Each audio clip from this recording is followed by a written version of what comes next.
Hello बच्चों, हमारे YouTube channel एके शिक्षा निकेतन में आप लोगों का बहुत बहुत स्वागत है। बच्चों, मैं आज 10th का एक महत्वपूर्ण क्वेश्चन लेके आया हूँ आप लोगों के लिए। हमारा सब्जेक्ट है हिस्ट्री, इतिहास। क्वेश्चन है, जर्मनी के एकीकरण में बिस्मार्क की भूमिका का वर्णन करें। बच्चों, ये क्वेश्चन बहुत ही ज़्यादा इम्पोर्टेंट है, लगभग हर बार एग्जाम में पूछा ही जाता है। इस बार भी बहुत चांस है इस क्वेश्चन के, ठीक है।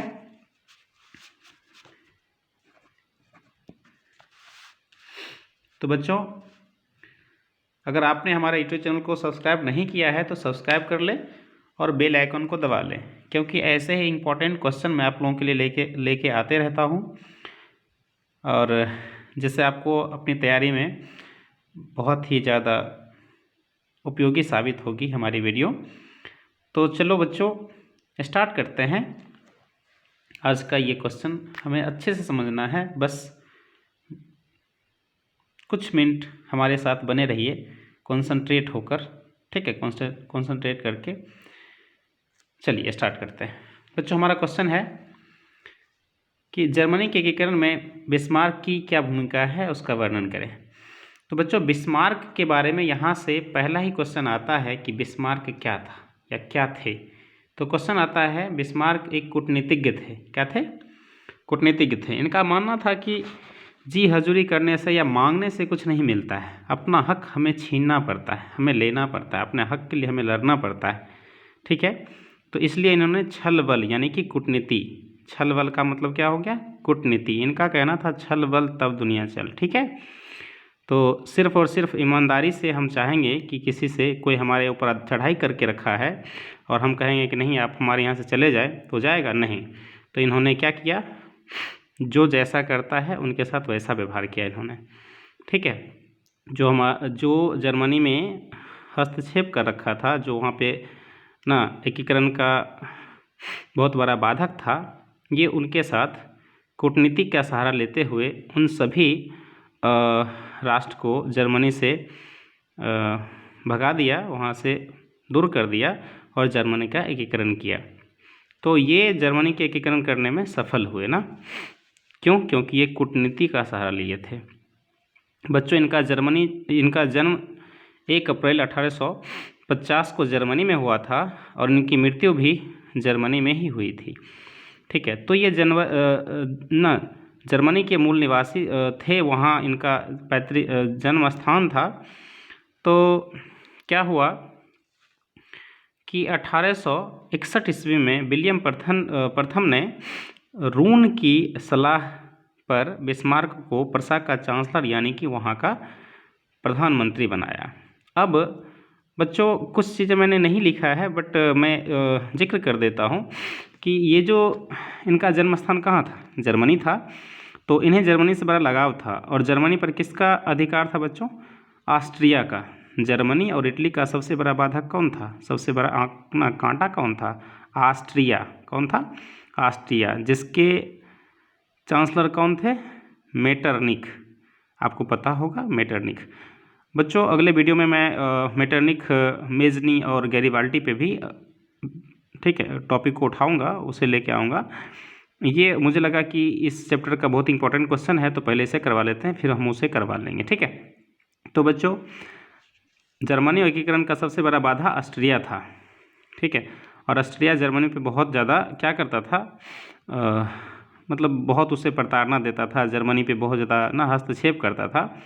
तो इसलिए बिस्मार्क के मन में ये था, उनके बचपन से ही यही ख्वाब देख रहे थे, सपना देखते थे कि हमें क्या करना है, जर्मनी का एकीकरण करना है। जर्मनी में जिस राष्ट्र ने अपना ना अधिकार जमा रखा है उसको वहाँ से हटाना है, दूर करना है और जर्मनी का एकीकरण करना है। तो यही सपना लेकर ये अपना आगे बढ़ रहे थे।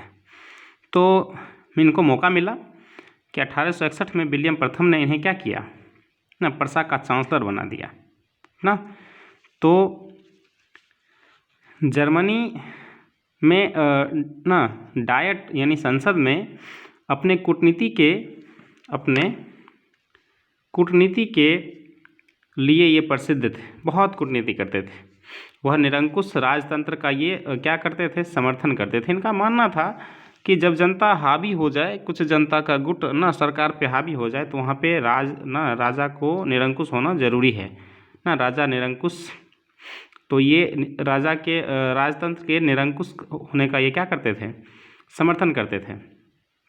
तथा जर्मनी के एकीकरण के लिए सैन्य शक्ति, हाँ बच्चों, कोई भी युद्ध बिना सेना की मजबूती के ना जीता नहीं जा सकता है, लड़ा नहीं जा सकता है। तो इनका मानना था कि अगर हमें जर्मनी का एकीकरण करना है तो सैन्य शक्ति को पहले मजबूत करना पड़ेगा ना, सेना को मजबूत करना पड़ेगा। तो ये जानते थे, ये समझते थे कि सेना कितना मजबूत ना, कितना मतलब महत्वपूर्ण है किसी भी युद्ध को जीतने के लिए, ठीक है। तो इन्होंने क्या किया, पहले सैन्य शक्ति को मजबूत किया। पता है बच्चों, ये कूटनीति भी इतना समझदारी से करते थे कि मतलब रख लो ना कि जो दुश्मन हैं उनके साथ ऐसे पेश आते थे, ऐसी बातें करते थे कि उन्हें भी लगता था अरे ये तो हमारा अपना आदमी है ना।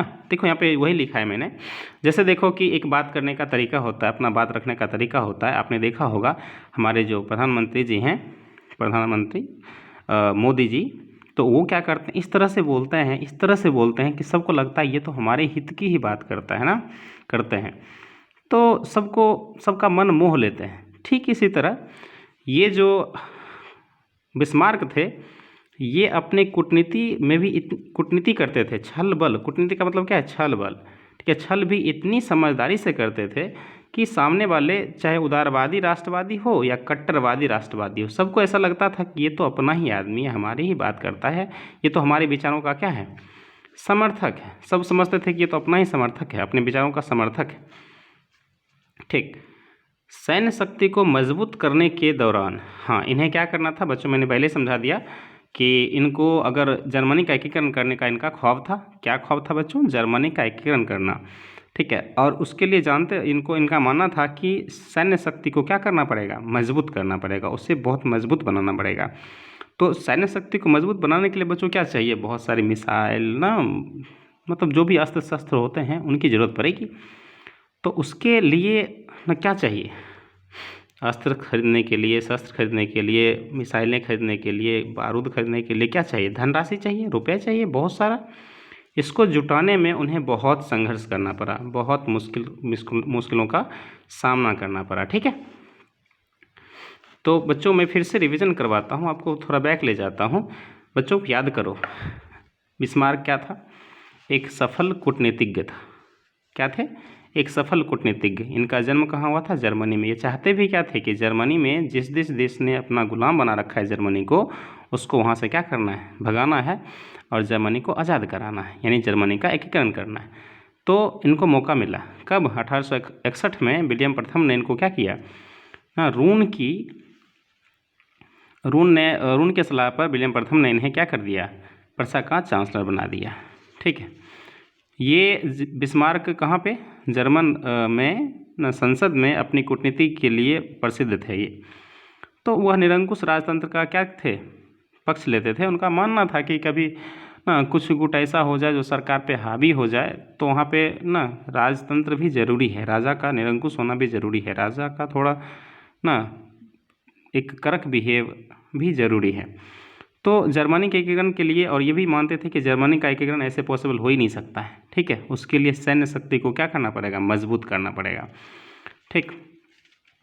तो और एक बात इनमें गुण था कि ना ये कूटनीति भी इतनी समझदारी से करते थे कि इनके दुश्मन भी या जो जैसी विचारधारा जिनके पास हो, उन सबको लगता था कि ये तो हमारा समर्थक है, ठीक है।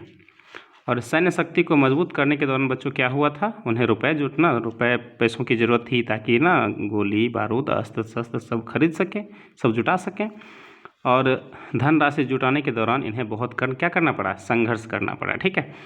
और इन्होंने रक्त और लौह नीति का क्या किया, अवलंबन किया। इनका मानना था कि हमें तो पहले अस्त्र शस्त्र यानी लोहा चाहिए ना, लोहा जैसा शरीर चाहिए। सब जनताओं को ये ना उसकाते थे कि भाई ना, उसके अंदर उनको मोटिवेट करते थे कि आप देह के लिए एक लोहा जैसा शरीर तो हमें, ठीक है। और हो सकता है देश के लिए मर मिटना भी पड़े तो आपका रक्त भी बह सकता है, ठीक है। तो रक्त और लौह नीति का इन्होंने क्या किया, अवलंबन किया, और रक्त और लौह नीति को इन्होंने अपनाया। ये ऑब्जेक्टिव में पूछा जाता है बच्चों, ठीक है, कि रक्त और लौह नीति का अवलंबन किसने किया, तो बिस्मार्क ने किया। ठीक, तो इन्होंने जर्मनी का एकीकरण कैसे किया, तो 3 युद्ध के द्वारा ना इन्होंने क्या किया, जर्मनी का एकीकरण किया। वो युद्ध कौन था बच्चों, डेनमार्क का युद्ध, सेडोवा का युद्ध और सेडोन का युद्ध। ठीक है बच्चों, मैं इस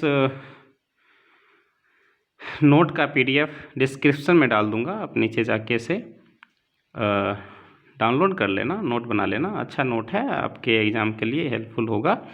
ठीक है, फिलहाल तो आप समझो, मेन काम अभी बचा हुआ है, 3 युद्ध हमें देखना है कैसे कैसे हुआ था। ठीक है, देखो बच्चों, कूटनीति का मतलब क्या है कि पहले ना काम निकालना है तो दोस्ती करो, फिर काम निकल गया तो उससे क्या कर लो, दुश्मनी कर लो। ये ऐसा ही किए थे, इनके साथ तो ऐसा ही था ना। तो डेनमार्क से युद्ध, देखो बच्चों 1864 ईस्वी में क्या हुआ कि सेल्सबिक और होल्स्टीन 2 जगह था। कहाँ का बच्चों, 2 जगह था, डेनमार्क का 2 जगह था बच्चों, सेल्सबिक और होल्स्टीन। इस पर आक्रमण करना था, लेकिन ये समझते थे कि मतलब सिर्फ सैन्य शक्ति से भी ना युद्ध जीता नहीं जा सकता है, इसके लिए छल बल का होना ज़रूरी है, समझदारी का होना ज़रूरी है। इसलिए इन्होंने क्या किया कि ऑस्ट्रिया से दोस्ती कर लिया। देखो क्या किया, ऑस्ट्रिया से दोस्ती किया, जबकि आप तो जानते हो ऑस्ट्रिया ही सबसे बड़ा बाधक था जर्मनी के एकीकरण में, इसको तो हटाना ही है, भगाना ही है जर्मनी से। लेकिन फिर भी चूंकि अभी किससे जीतना है, डेनमार्क से जीतना है, तो इसने क्या किया, ऑस्ट्रिया से दोस्ती कर लिया। ऑस्ट्रिया के साथ क्या हो गया, मिल गया, उसको अपना दोस्त बना लिया, और दोनों मिलकर ऑस्ट्रिया और प्रसा दोनों मिलकर क्या किया, इन दोनों राज्य पर आक्रमण कर दिया और जीत भी गया। जब जीत गया तो देखो क्या हुआ, क्या कमाल की बात है। जब 2 चोर या ना जब जीत के आते हैं तो वो क्या करते हैं, जो धनराशि होता है उसका बंटवारा करते हैं। ठीक इसी तरह ये ना 2 राज्य को जीता था इन्होंने, कौन, प्रसा और ऑस्ट्रिया दोनों ने मिलकर क्या किया था, सेल्सबिक और होल्स्टीन को जीता था। अब बंटवारा होना था, तो प्रसा ने चालाकी किया। प्रसा का चांसलर कौन था, बिस्मार्क ने चालाकी किया। देखो बच्चों याद कैसे रखना है, बिग, सेल्स के लास्ट में क्या आ रहा है, बिग, तो बड़ा क्षेत्र कौन लेगा, प्रसा, क्योंकि प्रसा का चांसलर कौन था, बिस्मार्क, जो समझदार था। तो बड़ा क्षेत्र कौन लेगा, बिग मतलब समझ लो ना बड़ा, ठीक है, तो बिग मतलब यहाँ बड़ा, तो बड़ा क्षेत्र कौन लेगा, प्रसा, यानी खुद बिस्मार्क। और एक ना तो जो बच गया वो छोटा होगा, तो होल्स्टीन ने किसको दे दिया, ऑस्ट्रिया को। अब देखो यहाँ पे चालाकी इन्होंने क्या किया, होल्स्टीन जो था, होल्स्टीन की अधिकांश जनता जो थी जर्मनी के थे, कहाँ के रहने वाले थे, जर्मनी के। अब बताओ जर्मनी का एकीकरण करना कौन चाहता था, जर्मनी का रहने वाला कौन था, जर्मनी का एकीकरण करना बिस्मार्क चाहते थे, और बिस्मार्क का जन्म स्थान कहाँ था, जर्मनी ही था। तो जर्मनी के लोग किसका साथ दी, किसका मतलब जर्मनी के लोग किसके हुए, बिस्मार्क के हुए ना, बिस्मार्क का ही ना साथ देंगे। तो और वो चीज़ वो जानते थे कि यहाँ का रहने वाला सब अपना ही आदमी है, फिर भी उन्होंने क्या किया, जानबूझ के किसको दिया, होल्स्टीन दे दिया, ऑस्ट्रिया को दे दिया होल्स्टीन, ताकि लड़ाई करें तो यहाँ की जनता किसका, ऑस्ट्रिया का साथ ना दे, किसका साथ दे, बिस्मार्क का, क्योंकि सब आदमी कहाँ का है, जर्मनी का ही है। इतना ही नहीं, ये जगह जो था होल्स्टीन, ऑस्ट्रिया से काफ़ी दूर था। एक समझो, ऑस्ट्रिया को समझ लो कि दक्षिण कोरिया है, ठीक है, और ये जो आपका होल्स्टीन है इसको समझ लो नेपाल है, और प्रसा को समझ लो कि इंडिया है। तो इंडिया के बगल में कौन है, नेपाल है। और ये अगर हम दक्षिण कोरिया को दे देते हैं तो इसका मतलब क्या हुआ, दक्षिण कोरिया तो बुर्बक बनाना हुआ कि भाई ये बगल में है, इंडिया का साथ देगा कि उसका साथ देगा, इंडिया का साथ देगा, स्वाभाविक है। तो इसने ऐसा ही किया, ठीक है। होल्स्टीन जो ऑस्ट्रिया से काफ़ी दूर था, एवं यहाँ की अधिकांश जनता, होल्स्टीन की अधिकांश जनता जर्मनी के ही थे, तो इन्होंने छल का सहारा लेकर ये क्षेत्र किसको दे दिया, ये दे दिया ऑस्ट्रिया को। तो धीरे धीरे ऑस्ट्रिया को समझ में भी आ गया था कि ये बिस्मार्क जो है ना कुछ ज़्यादा ही चालाकी कर रहा है, तो उसको लग गया था ना कि अब इसको ना इससे के साथ लड़ाई करना ज़रूरी है। तो अब क्या होगा बच्चों, ऑस्ट्रिया के साथ युद्ध, ठीक। चूँकि बिस्मार्क को पता चल गया था कि हमने कूटनीति किया है, ठीक है, और इसकी वजह से ऑस्ट्रिया ना, उसको मालूम पड़ गया था अब ऑस्ट्रिया और प्रसा का युद्ध काफ़ी दूर नहीं है। ऑस्ट्रिया और प्रसा के साथ अब युद्ध होने वाला है, क्योंकि प्रसा का नेतृत्व कौन करता था? बिस्मार्क, और ऑस्ट्रिया से छल हुआ है, तो से ना, तो युद्ध ज़्यादा दूर नहीं है, ऐसा उनको भनक लग गया था। तो अपनी ताकत बढ़ाने के लिए उसने क्या किया? देखो बच्चों, फिर से दोस्ती अब किया, फ्रांस के साथ समझौता और इटली के साथ संधि कर लिया। संधि मतलब मेल मिलाप। फ्रांस के साथ समझौता किया दो देश के साथ, और इटली से संधि कर लिया। अब इन सारे क्रियाओं को देखकर बिस्मार्क को ना, उसको लग गया ऑस्ट्रिया को, ई चोटा फिर से हमसे लड़ाई करने की, हमारे साथ लड़ाई करने के लिए अपनी सेना को क्या कर रहा है? मजबूत कर रहा है ना, अन्य देशों को अपने साथ मिला रहा है। तो लो भाई, इसको गुस्सा उठ गया, किसको? ऑस्ट्रिया को। तो इसने क्या किया? 1866 में खुद ना, देखो अभी तक जितना भी युद्ध हुआ है उसमें युद्ध की घोषणा कभी बिस्मार्क ने किया ही नहीं, लेकिन चूंकि ऐसा ही ना, पर वो षड्यंत्र रच देता था कि सामने वाले को युद्ध का घोषणा करना ही पड़ता था। तो ऑस्ट्रिया ने क्या किया? 1866 ईस्वी में ना, प्रसा को युद्ध के लिए ललकारा, बोला अरे तुम बहुत ना हमारे साथ छल करते हो, आओ हम तुमको बताते हैं, ठीक है। तो उसको ललकारा, युद्ध के लिए ललकारा, कहाँ में? सेडोवा में जाके बोला आओ हमारे अखाड़े पे, अखाड़ा का मतलब अड्डा ना, जहाँ कहाँ पे आना है? बोला आओ सेडोवा में, हम तुमको बताते हैं। कौन बोला? ऑस्ट्रिया बोला। किसको बोला? प्रसा को, ठीक है। सेडोवा में युद्ध के लिए बुलाया, किसको? ऑस्ट्रिया ने प्रसा को, ठीक है। युद्ध की घोषणा कर दिया, वो बोला हम युद्ध करेंगे तुमको, आओ हमारे अड्डे पर, सेडोवा में आओ, तब तुमको बताते हैं। तो वही हुआ, युद्ध हुआ बच्चों, और ऑस्ट्रिया की बुरी तरह से क्या हुई? हार हुई, और जर्मनी पर ऑस्ट्रिया का जो अधिकार था, चूँकि हार गया ना वो, तो जर्मनी पर ऑस्ट्रिया का जो अधिकार था वो क्या हो गया? ख़त्म हो गया। उसका जो प्रभाव था, हस्तक्षेप था, वो ख़त्म हो गया। ऑस्ट्रिया तो भाग गया, ऑस्ट्रिया को तो हटा दिया, यहाँ से भगा दिया बिस्मार्क ने। अब बचा हुआ जो क्षेत्र था उस पर किसका अधिकार है? फ्रांस का। अब समझ लो, दोगों को तो भगा दिया, अब किसकी बारी है? फ्रांस की बारी है। तो फ्रांस के साथ अब युद्ध होना है। तो जर्मनी के शेष भाग पर, जो बचा कुचा भाग था ना, सबको तो भगा ही दिया, जर्मनी के शेष भाग पर किसका अधिकार था? फ्रांस का अधिकार था। तो अब फ्रांस से युद्ध जरूरी हो गया था ना, फ्रांस के साथ युद्ध करना जरूरी हो गया था ना। इतने में क्या हुआ कि स्पेन की राजगद्दी पर कौन बैठेगा? समझ रहे हो? स्पेन की राजगद्दी पर कौन बैठेगा? वो प्रसा बैठेगा, या फिर ना ये क्या बोलते हो, फ्रांस बैठेगा। इस बात के लिए क्या हो गया? फ्रांस और प्रसा के बीच युद्ध हो गया। किसके बीच हुआ? फ्रांस और प्रसा के बीच युद्ध हो गया। और यह युद्ध कब हुआ था? 1870 में सेडोवा में, ठीक है। 1870 में सेडोवा में युद्ध हुआ। और फिर इस बार भी युद्ध की घोषणा फ्रांस ने नहीं की, ये प्रसा ने नहीं किया, यानी कि ऑस्ट्रिया ने नहीं किया। इसकी घोषणा कौन कर रहा है? फ्रांस ही कर रहा है, ठीक है। और बोला आ जाओ ना, प्रसा को ललकारा कि आ जाओ तुम कहाँ पे? वो तो सेडोवा में हुआ था, और यहाँ पे क्या है बोला इसने? आ जाओ सेडोवा में, सेडोन में। कहाँ पे? सेडोन में आ जाओ, ठीक है। ये किसने बोला? फ्रांस ने। किसको बोला? फ्रांस ने बोला प्रसा को कि आ जाओ सेडोन में, हम तुमसे युद्ध करेंगे, ठीक है। और इस युद्ध में भी क्या हुआ? फ्रांस बुरी तरह से हार गया। बच्चों क्यों हारा पता है आपको? एक तो कूटनीति, और दूसरा ये जो बिस्मार्क थे वो पहले ही ना ये प्रसा के सैन्य शक्ति को काफ़ी मजबूत बनाया था, काफ़ी मजबूत, इतना मजबूत कि वो ना मतलब उनका सेना ही काफ़ी था युद्ध जीतने के लिए। लेकिन फिर भी सेफ जोन में जाने के लिए उसने क्या किया? कूटनीति का सहारा लिया ना, छल बल और दिमाग के साथ उन्होंने क्या किया? काम लिया, ठीक है। तो कूटनीति का उन्होंने सहारा लिया। तो 1870 में क्या हुआ कि सेडोन में बुलाया, किसको? प्रसा को। किसने? फ्रांस ने कहा आओ युद्ध करते हैं तुम्हारे साथ।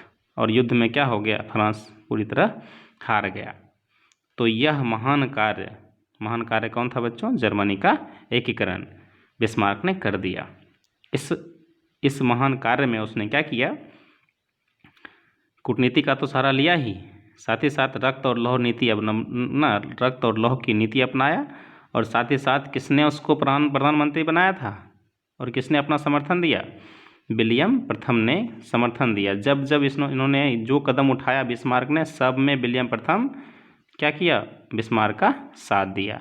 तो इस तरह से विलियम प्रथम की सहायता से और रक्त और लौह नीति और कूटनीति की सहायता से, ठीक है, बिस्मार्क ने जर्मनी का क्या किया, एकीकरण किया।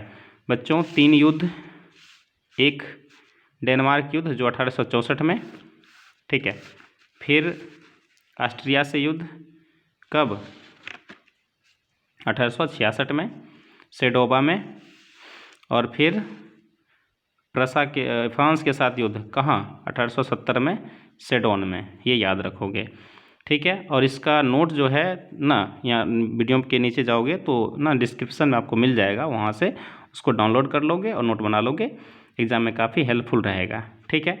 तब तक अपना ख्याल रखना, अगले वीडियो में हम फिर मिलेंगे। थैंक यू बच्चों, थैंक यू।